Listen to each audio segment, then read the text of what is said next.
Hello guys, and welcome back to the channel. So now guys, there's absolute truth in this narrative that I am about to bring you, but as ever with truth, there are different layers of truth and there are different types of truth, all of them encompassed in this narrative that I am about to bring you. As guys, I bring you this: if North had joined hashtag #EndSARS, the story would have been different. Who is saying this? The leader of the House of Representatives, Femi Gbajabiamila. So you can tell already that just from the headline, there's truth in that.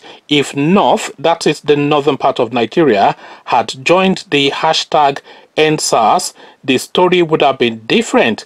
But Gbajabiamila saying this, and before we even get into how he explains this, just from that headline alone and looking at the numbers they have in the North and their mentality, had they joined in the hashtag #EndSARS movement, there will be no Nigeria as we are speaking now. So now let's now get into the details of it. The Speaker of the House of Representatives, Femi Gbajabiamila, has commended Nigerians from the northern part of the country, especially the youths, for not actively supporting the hashtag #EndSARS protest and the violence and carnage that trailed the protest. According to him, if the North had taken part in it, the story would have been different.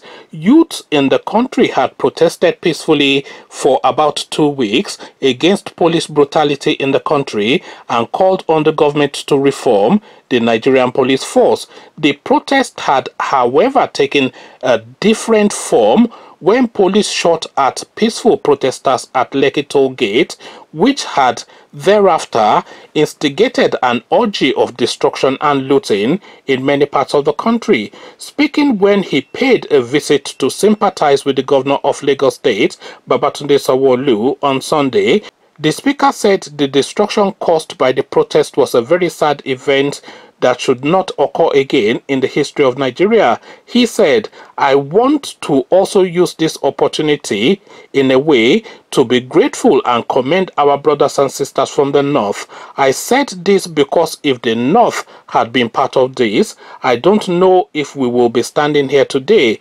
That is why I commend our brothers and sisters from the North."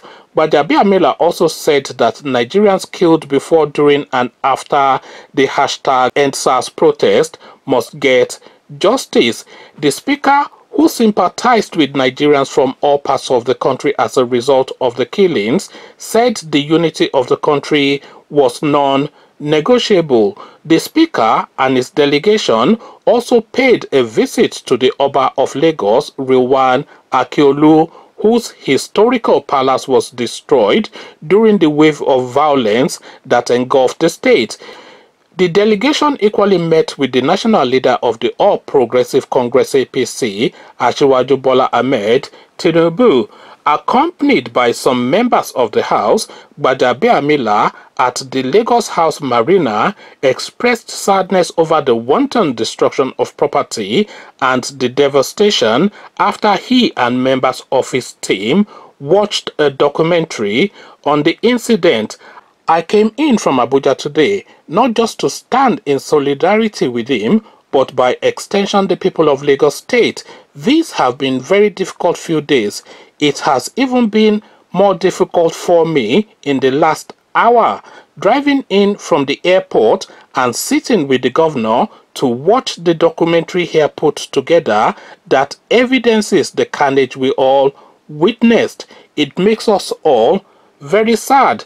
This certainly is not the Lagos State of our dreams that we talked about. And I know deep down, and I believe no matter how brave a face one puts on it, that even the protesters have their regrets that things went this far, because from my understanding and from what I have seen, both those who were pro-protest and those who were anti-protest were all affected.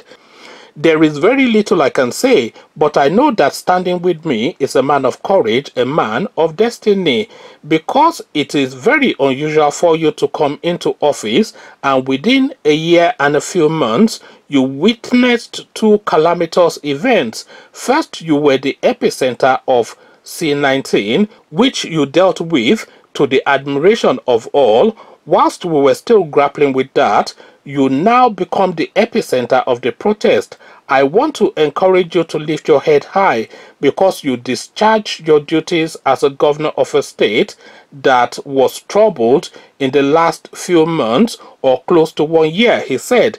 The speaker said he did not wish the incident to take an ethnic dimension. Haven't heard a lot of conspiracy theories about it. Let us shut our ears to those things. Let us focus as one people, whether you are Igbo, whether you are from the north, whether you are from the south. This is the mantra that we have in the House of Representatives, because if you talk about nation building, we say it is a joint task. The speaker also said that on Tuesday we talked in the House about compensation. I want to reiterate that the House will do all it can to make sure that everybody that has suffered from police violence, whether you're from the north, whether you're from the east, from the west, because everybody in Nigeria has suffered from police violence, not just those of us from the southwest, that will be applicable to all, including policemen who lost their lives in these unfortunate incidents. So, Your Excellency, we bring you good tidings and good wishes from Abuja. We stand with you. Whatever the House can do to help in rebuilding not just Lagos State, but other states that have been affected, as well as from whatever part of Nigeria, the House will definitely join hands, because we are now in a situation of reconstruction. I want to encourage our young men and women out there that you fought a good fight, and I am sure deep down you are not happy with what you have seen. The government listened, the president listened, the House listened, the Senate listened, the governors listened. It is now time to take stock and make sure that this never happens again. He said the true situation of what happened in Lekki must be unraveled. Your Excellency, the ground zero of what happened here is Lekki. That was what precipitated the violence and the carnage the following day. It is important to me, as I know it is important to you and everybody, to know exactly what happened. A judicial panel has been set up, and I hope those who say this is what happened will have the courage to go before the judicial panel and say this is what happened and give credible evidence. And if that was indeed what happened, then the law must take its course. But if that was not what happened, the law must also take its course. Either way, the law must take its course. The governor was telling me just now that it was going to cost about ₦1 trillion to rebuild Lagos. That makes my heart heavy, and I asked the governor, what's the budget of Lagos State? What are you planning? And he told me that they are planning a budget of about ₦1 trillion. So there you have it now, ladies and gentlemen. The entire budget for the year for Lagos State is what it's going to take to rebuild the devastation that we saw in Lagos State. So several elements to it, like I said. So we take it from the top. The first comment that this guy made, that had the northerners are taking part in this protest that was going on, the whole country would have burnt to the ground. And for several reasons that holds true. One, they have huge numbers in the north, at least according to their statistics. So we go with those statistics and concede for the purposes of argument that they do have those numbers. So those numbers alone, if they take to the street, and you have to remember that the vast majority of the Nigerian population are young people. So if the population in the north had taken to the street to join their southern counterparts, there will be no amount of in fact, Malam Buhari would have been calling all his Jamjaweeds from all of the neighboring countries to come and help him out. Because if you look at the numbers of the police numbers in Nigeria, they are estimating it to be about 300 to 340,000, and the youth population in Nigeria is well in excess of 60 to 70 million. So, I mean, of course, they would just overwhelm the police within 30 minutes. It wouldn't even take them that much. And the Northerners, with their natural instinct for fight and ruthlessness, they would have just ran their way through everything and burnt it to the ground. So this is what would have happened in the north, and that Yamoto mindset that they have, no empathy for anything and no real faculty for thinking things through, so they would not identify. Look at Lagos State, for instance. Now they were picking their spots. They went to the Nation newspaper, which apparently allegedly belongs to Tinubu, which it probably does, and they did what they felt they had to do there. They went to the toll gate, which Tinubu had been using to tax Lagosians for years and years, and they did what they had to do there. So they were identifying specific places to go to, but then of course where the area boys came in and the whole place ran amok. But it was targeted. But in the north, they don't have that patience or cranial function for targeting. They would have just charged at everything and slashed it to the ground. So it was right to say that they were lucky that the Northerners did not really fully join in, but this is now the warning that these people need, if they've ever needed a warning.